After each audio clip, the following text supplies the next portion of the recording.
퍼포먼스 하나를 만들어내기 위해서 한 달 동안 밤새 코딩하고 뭐 이런 게 기존의 휴머노이드였어요. 생성형 인공지능이 각광을 받으면서 휴머노이드 로봇 하시는 분들이 영감을 많이 받으셨어요. 신경을 만들어 놓고 행동을 그냥 밀어 넣어주면, 그러면 얘가 그 상황 속에서 걸맞는 행동을 자기가 판단해서 하겠지.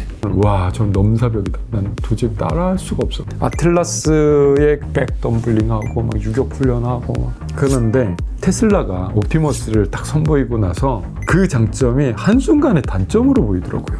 우리 대량 생산할 거야. 그래서 원가 낮출 거야. 그래, 아틀라스 너는 얼마짜리니? 일론 머스크가 한 방에 존재감을 없애버렸어요. LG전자와 티타임즈의 AI 에이전트 공동 연구, 이번에는 로보틱스, 그리고 휴머노이드 로봇과 AI 에이전트에 대해서 좀 여쭙기 위해서 한재권 한양대 교수님 모셨습니다. 교수님 안녕하십니까? 안녕하십니까? 저는 진행을 맡은 티타임즈의 이재원 기자이고요. 오늘은 함께 참여하게 된 LG전자의 박찬하 연구원입니다. 교수님, 우선 기존의 로봇들과 이제 휴머노이드 로봇의 좀 차이에 대해서 제일 먼저 좀 여쭙고 싶습니다. 형태상으로는 인간형이냐 아니냐 뭐 이렇게 보이실 거예요. 그런데 그런 형태적인 분류보다도 더 중요한 거는 이 목적이죠.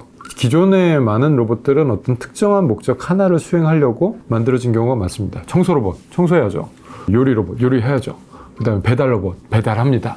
그런 식으로 어디 버티컬하게 엣지 있게 들어가는 그런 느낌을 잘 살리는 것이 성공하는 거다. 뭐 이런 식으로 기존의 문법이죠. 그렇게 만들어지는 게 기존의 로봇이라면, 휴머노이드 로봇은 다목적입니다. 여러 가지 목적을 수행하겠다라는 목표를 갖고 만드는 것이 휴머노이드 로봇입니다. 그러다 보니 목적성이 없어 보입니다.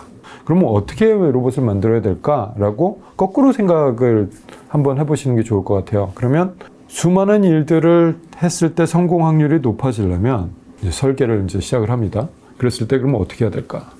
일단은 이 임무들을 보자고요. 임무들을 보면 도구들을 많이 써야 됩니다. 인간이 일할 때 그냥 맨손으로 일하는 경우가 그렇게 많지는 않습니다. 특히 뭔가 물건을 만들어낼 땐 더더욱 그렇고요. 도구들을 씁니다. 근데 그 도구들은 어떻게 생겼냐면 인간의 손에 잘 맞게 만들어져 있어요. 그리고 무게라든가 크기라든가 이런 것들이 또 인간의 팔이 움직이는 궤적 상황에서 잘 조합이 되게 이렇게 만들어져 있습니다. 그러면 이 도구를 그럼 어떻게 잘 쓸 수 있을까 보면, 인간의 손과 같은 형상을 가진 엔드 이펙터와 인간의 팔과 같은 자유도, 팔과 같은 모양을 가진 팔, 요런 게 갖춰져 있으면 정말 잘 쓰게 돼요. 그러다 보니 거꾸로 들어가는 겁니다. 이런 도구들을 잘 쓰려면 어떻게 할까? 인간의 팔과 인간의 손을 가지고 있는 게 되게 좋겠구나. 그리고 우리가 일하고 있는 환경을 보면 두 다리로 걸어서 극복할 수 있는 환경을 막 만들어내고 있어요.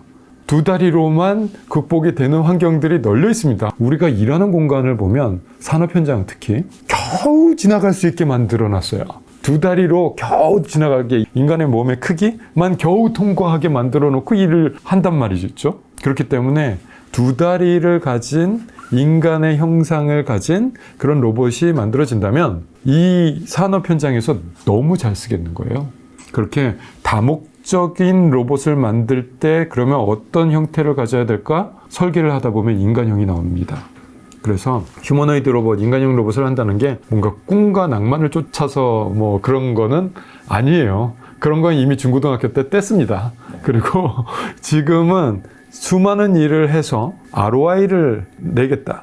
투자 대비 리턴을 높이겠다. 이런 목적으로 만드는 게 휴머노이드입니다. 최근에 봤던 뭐 여러 가지 사건이나 이벤트 중에서 좀 충격적인 이벤트나 이건 약간 앞으로 로봇 역사에서 뭐 하나의 좀 이벤트가 될 수 있겠다라는 시점이 있었나요? 얼마 전에 테슬라에서 위 로봇 행사를 했을 때 사람들이 뭐 댓글 보니까 막 아이 저 뭐야 원격 조정이네, 별거 아니네. 아니 지금 그게 물론 원격 조정 맞는 것 같아요. 제가 봐도 저 원격 조정 뒤에서 사람이 조정하는 건 맞는 것 같습니다. 그런데 그게 의미하는 바를 그냥 원격 조정이네 그러고 끝내버리는 거예요. 그 사람이 이런 상황 속에서 로봇을 조정하면서 그거 다 데이터가 돼가고 있는 거거든요. 이런 상황 속에서 로봇을 이렇게 조정을 했어 사람이. 그럼 그러고 끝나는 게 아니에요. 그 행동들이 다 지금 데이터가 되었고 들어가고 있는 겁니다.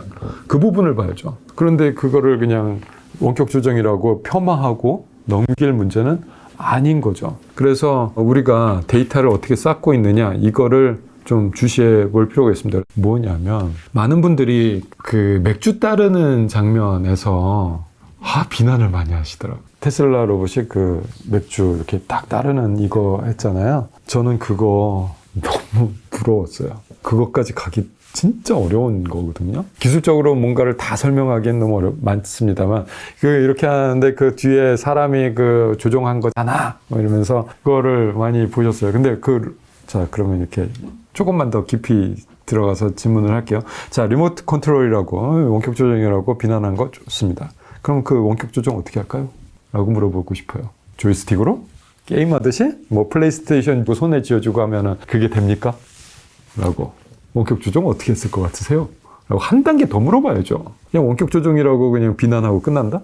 이거는 너무 사고 단계가 낮은 비난이었던 거예요. 그럼 그거 어떻게 했을까, 사람이? 사람의 행동을 그대로 모방해야 돼요. 그럼 사람에게 기어를 착용시키고 뭐 손 글러브, 뭐 HMD 끼우고 여러 가지 도구가 있겠죠. 그러면 이제 그걸 이제 움직인다고 해요. 근데 그러면 몇 개의 명령이 거기에 전달돼야 될까요? 관절이 몇 개인데, 손은 또 관절이 몇 개인데, 수많은 정보가 그냥 날아가야 됩니다. 싱크 맞춰서 그거를 하는 거예요. 그런데 그 원격 조정으로 이제 끝도 아니에요. 그거를 계속 데이터를 쌓고 있는 거예요. 근데 이렇게 해갖고 딱 따르기까지, 이거 아니네? 여기까지 수시로 막 피드백이 왔다 갔다 하면서 사람과 로봇 간에 피드백이 왔다 갔다 하면서 자, 요건 좀 실패할 것 같으니까 조금 다시 다른 장면, 다른 각도 뭐 이러면서 리스폰스가 너무 빠른 거예요. 그러면서 맥주 따라가고 주는 거예요. 우리도 저거 하자. 라고 해갖고 저희도 해봤어요. 저희 똑같은 시스템 만들고 앨리스 4세대 로봇에다가 이제 옆에 사람이 HMD 끼우고 이렇게 이제 똑같이 했습니다. 진짜 어렵더라고요. 와, 힘들다. 뭐 이러고 있는 거예요. 우리 빨리 쫓아가야 되는데 쟤네들 왜 이렇게 빨라. 이런 장면들, 데이터를 쌓고 있는 수준, 그리고 그 로봇을 움직이는 속도, 그 움직이는 속도라고 하면 이 움직임만 보는데 그 움직임이 나오기까지 내부에서 돌아가는 많은 알고리즘과 속도들, 이런 게 느껴지는 거죠. 진짜 많이 갔다라고. 그게 또 한 대도 아니고 굉장히 많은. 네. 로봇의 그 무선의 인터피어런스를 다 극복하면서 로봇 데모할 때 가장 두려운 게 뭐냐라고 물어보면 진짜 선수들은 이렇게 얘기합니다. 일반 관람객들이요 라고. 다들 디바이스를 하나씩 깔고 다녀요. 간섭이. 네, 간섭이. 이게 무선이잖아요. 근데 위 로봇 행사할 때 그 수많은 군중들 보셨어요? 수백 명이 막 바클 다 스마트폰 하나씩 들고 있었을걸요? 다 찍고 있던데요? 그 무선을 뚫고 그 많은 인터피어런스를 뚫고 로봇 한두 대도 아니고 수십 대가 막 여기저기서 막 서빙하고 사람들하고 얘기하고 막 그러고 있는 거예요. 진짜 기술력이 어마어마하다. 근데 사고 하나도 안 났잖아요. 그 자신감, 우리 사고 안 나? 막 이러고 무선 조종할지언정 이 많은 거 다 무선 조종해도 사고 안 나? 라고 하는 거. 얼마나 많은 연습을 했을까? 얼마나 많은 준비를 했을까? 그거 하기 위해서 또 얼마나 많은 연구들이 이루어졌을까? 이런 생각들이, 이런 꼬리에 꼬리를 물면서 그 뒷장면들이 막 보이죠. 그 장면을 연출하기 위해서 뒤에 벌어졌을 그런 일들이 지금 보입니다. 인간이 룰을 지정해주거나 아니면 입력해서 교육하는 거에서 이제는 바뀌고 있는 거잖아요. 네. 근데 그 변화에 따라서 하드웨어적인 면에서도 좀 변화가 생기는 게 있나요? 다 이제 연쇄 반응이죠. 예를 들어서 손이나 팔을 만들 때 협동 로봇들 보면 인간의 팔하고는 좀 달라요. 그렇지 않나요? 매니플레이터 같은 거 네, 말씀하시는 거죠? 매니플레이터들 뭐 꺾어서 만들고 뭐 이렇게 관절 이렇게 뭐 디귿자로도 가고 움직임에 더 많은 영역을 커버하기 위해서 만들어낸 일종의 아이디어죠. 그런데 그런 식으로 어떠한 기계를 위한 디자인을 하면은 사실 데이터 쌓는 데는 굉장히 어렵습니다. 인간은 이렇게 움직이는데 인간의 팔과 다르게 만드는 기계를 가지고 인간처럼 움직여라 라고 하는 거는 모순이에요. 그래서 기계공학적으로도 로봇을 만들 때 인간하고 흡사하게 만드는 게 중요합니다. 그리고 협동 로봇들 보면은 육자유도예요. 왜냐면은 그게 가장 최적이거든요. 기계공학적으로는. 그래서 우리는 3차원 공간에서 살잖아요. 그래서 자유도라고 하면 6개로 표현을 해야 돼요. 좌표축이죠. 예를 들어서 지금 볼펜이 하나 있는데 이 볼펜이 공간 안에 놓여 있는 걸 표현하기 위해서는 6가지 정보가 필요합니다. 일단 X, Y, Z로 어느 지점에 있는가가 중요하고 알파, 베타, 감마로 어느 정도의 회전 각도로 갖고 있는지를 표현을 해야 돼요. 6개의 정보가 필요합니다. 그런데 그 6개의 정보를 가지고 로봇이 요 볼펜을 이렇게 잡으려고 딱 지정을 해준다면 6개의 관절을 갖고 있어야지 그 상황을 만들어낼 수가 있어요. 중학교 때 그 연립방정식 풀어보셨죠? 그 6개의 근을 해답을 풀기 위해서는 6개의 방정식이 필요해요. 그래서 최적 해는 6개의 관절을 가진 매니플레이터가 있으면 딱 좋다 였어요. 그런데 그거는 인공지능 로보틱스에서는 맞지 않는 얘기입니다. 왜냐하면 인간의 형상을 닮아야 데이터를 쌓을 수가 있는데, 그러려면 인간은 그러면 팔은 몇 개의 자유도를 갖고 있느냐 라고 하면 6개가 아니에요. 우리가 6개라고 하면은 요 장면을 만들 때는 딱 하나의 해만 존재합니다. 해가 딱 하나에 존재해야 돼요. 그런데 우리는 해가 하나가 아니에요. 우리 팔은. 제가 가만히 놔둬보고 움직여 볼게요. 여러 가지 해답이 존재하죠. 관절 각도가 딱 하나만 해답이 아니에요. 되게 많이 움직이죠. 이거는 여자유도라고 불러요. 그래서 우리는 7자유도를 갖고 있습니다. 팔은. 그래서 부정의 해가 발생해요. 부정은 뭐죠? 방정식의 개수가 미지수의 개수보다 많으면 어떻게 돼요? 답이 한두 가지가 아니잖아요. 무한대가 나오잖아요. 그거예요. 인간의 팔은 굉장히 많은 해답을 갖고 움직입니다. 그래서 이게 이제 이렇게 있는데 장애물이 있어요. 그러면은 보통 협동 로봇 6자유도로 가면 이걸 잡을 때 이렇게 가면 장애물 때문에 못 잡아요. 근데 인간은 이렇게 피해서 잡습니다. 그럴 수가 있어요. 그래서 많은 일들을 해낼 수가 있어요. 막 이렇게 장애물들이 있는 공간에서 용접을 하고 싶어. 근데 뭐가 있어? 그럼 이렇게 꼬아갖고 막 해요. 이게 자유도가 많아서 할 수 있는 거예요. 그런 식으로 기계공학적으로도 인간의 자유도만큼의 자유도를 가지고 관절을 갖고 있는 그런 로봇을 만들어야 돼요. 그래야 인간의 행동을 그대로 모방할 수가 있고 그 모방된 데이터가 적용됐을 때 실현해낼 수가 있습니다. 그래서 지금의 협동 로봇 6자유도 협동 로봇 2개 구매해서 여기 어깨에다 탁탁 붙여갖고 팔 만들었어? 이거는 인간의 행동을 뭔가를 할 수는 있겠지만 그 데이터를 쌓아서 인공지능을 바탕으로 한 행동을 하기에는 역부족일 거다라고 생각을 합니다. 그래서 그런 기계공학적으로도 인간하고 비슷한 관절 구조를 갖고 있어야 얘가 AI, 피지컬 인텔리전스로 넘어갈 때 파워풀할 거다라고 보고 있어요. 이제 또 뭐 유압식에서 전기식으로 바뀌고 이제 그런 얘기들도 나오잖아요. 이제 그런 것도 뭔가 인공지능의 그런 발달 혹은 AI 에이전트가 로봇에 탑재되는 것과 관련이 있는 건지 그런 거 저는 있다고 봐요. 뭐냐면 두 가지 얘기를 해야 되는데 이제 상업화와 AI 에이전트에 대한 얘기 두 가지를 해야 되는데 그게 이제 액추에이터랑 또 연결이 됩니다. 그 보스턴 다이나믹스 얘기부터 하는 게 좋을 것 같아요. BD가 명실상부 세계 최고의 로봇 회사로 군림을 했었어요. BD에서 나오는 아틀라스 로봇을 보면 와, 전 넘사벽이다. 난 도저히 따라할 수가 없어. 막 이런 느낌이었거든요. 저만 그렇게 느낀 게 아니라 로봇 하시는 많은 분들이 다 같은 느낌이셨다고 저는 생각을 해요. 왜냐하면 흉내낸 로봇이 존재하지 않았으니까. 근데 그 아틀라스의 그 어마어마한 퍼포먼스, 막 백덤블링하고 막 유격 훈련하고 막 저거 하는 거 어떻게 하지? 바라만 보고 있는데 그 기술의 원천은 어디서 왔느냐?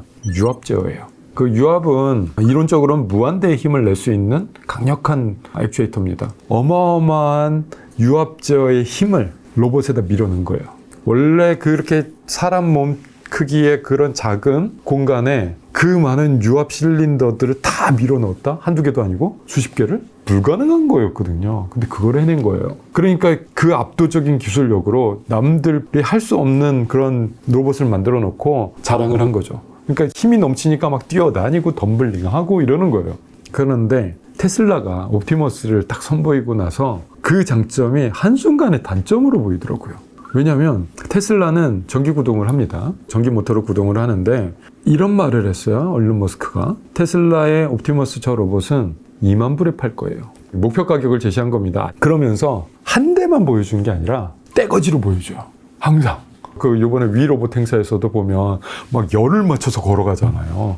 그게 뭐냐면 우리 대량 생산할 거야. 그래서 원가 낮출 거야. 그러면서 퍼포먼스 이 정도 나올 수 있어. 그 BD만큼은 아니지만 우리 걸어 다닐 수 있고 일할 수 있어. 이러면 된 거지. 가격이 중요하지 않아? 라고 얘기를 하는 거예요. 그러니까 그 순간 BD의 아틀라스 로봇은 이렇게 보이는 거죠. 그래, 아틀라스 너는 얼마짜리니? 라고. 어마어마하게 비싸거든요. 즉 다시 말해서 로봇이 퍼포먼스 위주의 그런 세대에서 이제는 상업화의 시대로 넘어가 버린, 순간 넘어가 버린. 그렇게 되니까 BD의 유압 제어가 정말 한순간에 담점이 되는. 왜냐하면 유압 제어는 비싸거든요. 대량 생산하기 어렵거든요. 만들기, 조립하기 어렵거든요. 위험합니다. 고온, 고압의 물체예요. 그러니까 사고 나면 대형 사고예요. 실생활에 쓰려면 안전해야 되는데 그거 가능해? 뭐 이런 의문점이 계속 드는 거예요. 그래서 그 압도적인 퍼포먼스가 한순간에 단점으로 보이기 시작하면서 BD의 존재감이 사라집니다. 일론 머스크가 한 방에 존재감을 없애버렸어요. 그러면서 테슬라의 옵티머스 로봇은 전기로 구동하고 그리고 많은 영역에 있어서 이 인간의 행동을 따라할 수 있는 구조로 만들었고, 그래서 데이터를 밀어넣고 있고 다양한 일을 수행하는 걸 보여주고 있고, 그래서 실제로 로봇이 이제 쓰여지는 시대로 넘어옵니다. 그러다 보니까 BD도 얼마 전에 올해 여름에 그런 비디오를 보여줬죠. 유압 안녕 작표를 구합니다. 그렇고 우리도 이제 유압 안 해 라고 하면서 전기 모터 시대로 들어가 버렸어요. 그래서 경쟁 구도가 형성이 되고 있습니다. 그래서 휴머노이드 로봇은 테슬라가 맨 정점에 있고, 그리고 피규어의 압도적인 AI 성능과 보스턴 다이내믹스의 압도적인 기계적인 성능과 이게 딱 삼각구도로 만들어지면서 경쟁이 치열하게 벌어지기 시작했습니다. 그 LLM도 LLM만의 그 개발 방식이랄까요? 이런 것들이 조금 더 인간의 것을 많이 닮아서 그 겨울 침체기를 나왔었는데 휴머노이드의 개발 방식, 기존 것과 또 다른 점이 있을까요? 많이 달라졌죠. 완전히 다른 세대입니다. 특히 생성형 인공지능이 두각을 나타내고 각광을 받으면서 휴머노이드 로봇 하시는 분들이 일종의 영감을 좀 많이 받으셨어요. 휴머노이드 로봇을 다목적으로 쓰기 위해서 만들었다고 칠게요. 그러면 얘는 일을 해야 됩니다. 그 일을 하는 거는 행동을 해야 됩니다. 근데 그 상황 속에서 그 임무, 어떤 임무가 주어진지 모르는데 거기에 걸맞는 행동을 해야 돼요. 그럼 이 행동을 어떻게 만들까요? 엔지니어들이 다 코딩하나요? 그게 몇 가지인 줄 알고 수십, 수백, 수천? 아니 수십만 가지일 수도 있어요. 그거 다 코딩하고 하나하나 모션 만들고 이랬다가는 이건 답 없는 얘기를 하고 있는 거죠. 그래서 휴머노이드 로봇을 만들어서 이걸 어떻게 보여줄까를 고민을 하다 보면 정말 답답합니다. 그래서 뭔가 퍼포먼스 하나를 만들어내기 위해서 한 달 동안 밤새 연습하고 코딩하고 그래갖고 이제 하나 딱 보여주고 아 잘했다 끝났다 뭐 이런 게 기존의 휴머노이드였어요. 그런데 다양한 일을 한다라는 꿈과 이상은 있지만 실현 방법을 모르고 있었던 거죠. 근데 LLM을 보니까 일일이 텍스트를 만들어내는 거를 프로그래머들이 하질 않아요. 그냥 데이터 그냥 때려 넣는 겁니다. 그랬을 때 걸맞는 확률 게임을 하는 거죠. 나 지금 이런 단어가 있어? 거기 뒷단어에 제일 적합한 확률의 단어는 뭐야? 그러면서 계속 확률적으로 계속 성공 확률이 높은 단어들을 열거하는 것 뿐이더라고요.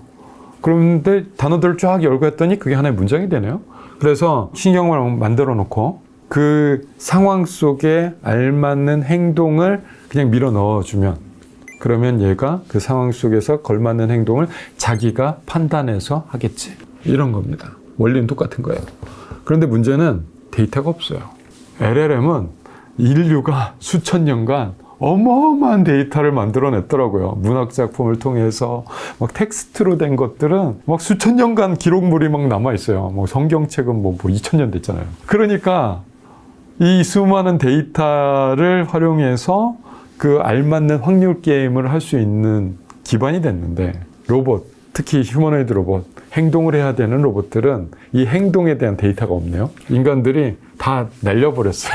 한번 쓰고 그냥 버려요. 어디다 기록도 안 해놓고 저장도 안 해놓고 저장은 또 어떻게 해야 돼? 뭐 이런 생각인 거죠. 저장할 필요도 이유도 못 느꼈고. 그렇기 때문에 행동을 가지고 인공지능을 만들어낸다라는 생각은 맞는 생각인 것 같은데 데이터가 없어서 못하겠다. 라는 상황입니다. 그래서 지금 빅테크 기업들, 특히 테슬라, 피규어, 뭐 이런 탑 티어들, 휴머노이드 로봇의 탑 티어들이 하고 있는 행태들을 잘 지켜보면 데이터 쌓고 있습니다. 행동 데이터 쌓는 거를 계속 보여줍니다.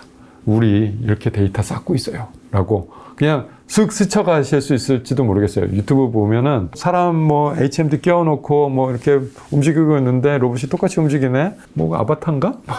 뭐 이러고 그냥 쓱 지나가요. 근데 사실 그거 우리 라지 랭귀지 모델처럼 초거대 AI에 행동 데이터 밀어넣고 있어 라고 하는 걸 보여주고 있는 거거든요. 근데 그거의 파워풀함과 그거의 포텐셜 이거를 그냥 못 느끼고 싹 넘어가는 거죠. 그래서 행동을 데이터로 쌓는 거 이게 되게 중요하고, 그것을 가지고 초고대 AI에 지금 밀어넣고 있는 작업이 진행되고 있고, 그랬을 때 이런 환경 속에서, 이런 상황 속에서 인간들이 어떤 행동을 하더라 라는 것이 다 결합돼서 멀티모달로 인공지능에 토큰화돼서 들어갔을 때 그게 로봇으로 어떻게 발현될지 이제 지켜봐야 됩니다. 피규어 AI 같은 경우에는 어떻게 그런 뭔가 AI 면에서 더 우위를 가져갈 수 있었던 건가요? 일단 오픈 AI가 하잖아요. 오픈 AI와 피규어 AI가 전략적인 제휴를 딱 맺으면서, 물론 이제 마이크로소프트가 투자를 많이 하니까 내가 투자 많이 하는 회사 중에 오픈 AI가 있고 피규어 AI가 있으니까 너희 둘이 좀 잘 좀 해봐. 이게 너무 궁합이 잘 맞아요. 이들이 또 챗GPT-4o 만들면서 좀 선보였던 게 음성이잖아요. 예전에는 음성을 AI에 넣으려면 어떻게 했냐면, 음성을 일단 텍스트로 변환을 해요. 말을 이제 수집을 해서 그걸 이제 STT로 텍스트로 변환한 다음에 그 텍스트를 라지 랭귀지 모델에 넣어서 대답을 텍스트로 받은 다음에 그 대답 텍스트로 받은 거를 TTS로 이제 음성으로 다시 변환해서 사람에게 보여주죠. 그러면 세 단계를 거치잖아요. 이게 다 시간 걸린다는 얘기예요. 그런데 그렇게 하지 않겠다. 음성 자체를 그냥 넣어서 음성 자체로 아웃풋을 내겠다라는 엔드투엔드를 보여주면서 이 시간 리스폰스가 굉장히 빠른, 거의 인간과 비슷한 리스폰스를 보여주고 있단 말이죠. 그런 거를 로봇에 적용하는 거예요. 그래서 뭔가 좀 차원이 다르죠, 이들이. 그래서 새로운 차원의 새로운 아이디어의 새로운 인공지능 모델들을 휴머노이드 로봇에 계속 적용을 하고 있는 거예요. 그리고 휴머노이드 로봇이 다양한 일을 할 때는 그냥 혼자서 묵묵히 막 일하는 경우보다는 인간과 상호작용을 통해서 계속 바꿔가면서, 임무를 바꿔가면서 일을 해야 돼요. 로봇이 막 일을 하고 있는데, 야야 로봇 저거 잠깐 가만두고 이것부터 먼저 해 라고 하고 싶거든요. 인간의 일이 어떻게 벌어질지 알고 수많은 그 나비 효과들의 연속이잖아요. 그렇게 인간과 음성을 통해서 상호작용으로 일을 수행할 때 그 휴머노이드 로봇의 가치는 더 올라가죠.